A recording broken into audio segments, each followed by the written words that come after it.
સમાચાર પર હવે નજર કરી લઈએ તો વડાપ્રધાન નરેન્દ્ર મોદી આજે સુરત અને દમણના પ્રવાસે છે। સુરતમાં પીએમ મોદી બે વિવિધ કાર્યક્રમોમાં આપશે હાજરી।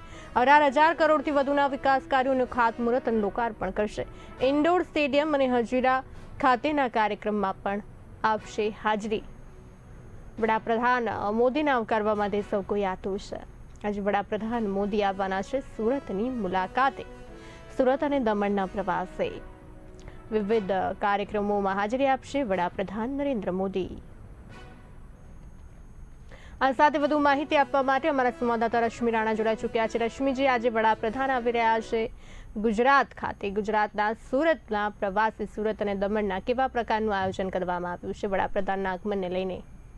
જી, જે પ્રકારે પ્રધાનમંત્રી નરેન્દ્ર મોદી આજે સુરત અને દમણના પ્રવાસે આવી રહ્યા છે, ત્યારે સુરતમાં ખૂબ જ મોટા પાયે તેમના આગમનને લઈને તૈયારીઓ કરી દેવામાં આવેલી છે। મહત્વની વાત એ છે કે છેલ્લા 2 દિવસથી તમામ રોડ રસ્તાઓને સ્વચ્છતા અભિયાન અંતર્ગત સ્વચ્છ કરવામાં આવી રહ્યા છે। તો સાથે જે પ્રકારે જે ભાજપના કાર્યકર્તાઓ છે, જે હોદ્દેદારો છે, તેઓમાં પણ ઉત્સાહનો માહોલ જોવા મળી રહ્યો છે। તો સુરતમાં પીએમ મોદી જે છે તે બે વિવિધ કાર્યક્રમોમાં ખાસ હાજરી આપવાના છે। 18,000 કરોડથી વધુના વિકાસના કાર્યોનું ખાતમુહૂર્ત અને લોકાર્પણ તેઓ દ્વારા કરવામાં આવશે। તો જે પ્રકારે હજીરા ખાતેના ઔદ્યોગિક અને ઇન્ફ્રાસ્ટ્રક્ચર પ્રોજેક્ટોનું લોકાર્પણ તેમજ ખાતમુહૂર્ત કરવામાં આવશે। ત્યારબાદ ઇન્ડોર સ્ટેડિયમ ખાતે જનસભાને તેઓ સંબોધન કરવાના છે।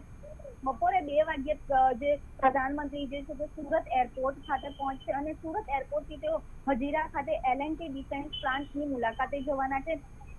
ત્યારબાદ પીએમ મોદી ઇન્ડોર સ્ટેડિયમ ખાતેના કાર્યક્રમમાં હાજરી આપવાના છે। તો મહત્વની વાત એ છે કે 18,000 કરોડના વિવિધ પ્રોજેક્ટોનું તેઓના દ્વારા લોકાર્પણ અને ખાતમુહૂર્ત કરવામાં આવશે અને બંને કાર્યક્રમ પૂર્ણ થયા બાદ પ્રધાનમંત્રી દમણ જવાના છે। ત્યાં જે નમો એરપોર્ટ જે છે દમણ એરપોર્ટ, ત્યાં તેનું ઉદ્ઘાટન કરવાના છે। તો ખાસ કરીને જે વાત કરવામાં આવે તો શહેરી વિકાસ અને શહેરી ગૃહ નિર્માણ વિભાગના 2 પ્રકલ્પોનું પણ લોકાર્પણ થવાનું છે। આરોગ્ય અને પરિવાર કલ્યાણ વિભાગના 2 પ્રકલ્પોનું લોકાર્પણ થશે। માર્ગ અને મકાન વિભાગના પ્રકલ્પોનું પણ લોકાર્પણ થશે। તો સાથે પંચાયત, ગ્રામ ગૃહ નિર્માણ અને ગ્રામ વિકાસ વિભાગના પ્રકલ્પોનું પણ લોકાર્પણ થવાનું છે।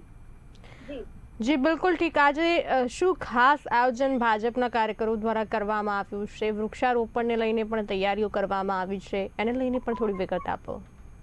જે પ્રકારે આજે પર્યાવરણ દિન છે, જેને લઈને સુરતના 820 જેટલા કેન્દ્રો પર એક સાથે જે છે તે વૃક્ષારોપણ કરવામાં આવશે અને એક ઇતિહાસ રચાશે એવું પણ કહેવામાં આવી રહ્યું છે। તો સાથે જે ઇન્ડોર સ્ટેડિયમ ખાતે જે સભા થવાની છે, તેમાં તમામ જે અધિકારીઓ હોય કે જે તે કોર્પોરેટરો કે ધારાસભ્યોને ઈ વાહન લઈને આવવા માટે પણ ખાસ અપીલ કરવામાં આવેલી છે, જેથી પર્યાવરણ દિનની ખાસ ઉજવણી થઈ શકે। જી રશ્મિજી, અમારી સાથે જોડાવા બદલ ખૂબ ખૂબ આભાર આપનો। તો વડાપ્રધાન નરેન્દ્ર મોદી આજે આવી રહ્યા છે સુરત અને દમણના પ્રવાસે। જી હા, વડાપ્રધાન મોદી વિવિધ કાર્યક્રમોમાં હાજરી આપવાના છે। 18,000 કરોડથી વધુના વિકાસ કાર્યનું ખાતમુહૂર્ત અને લોકાર્પણ કરશે।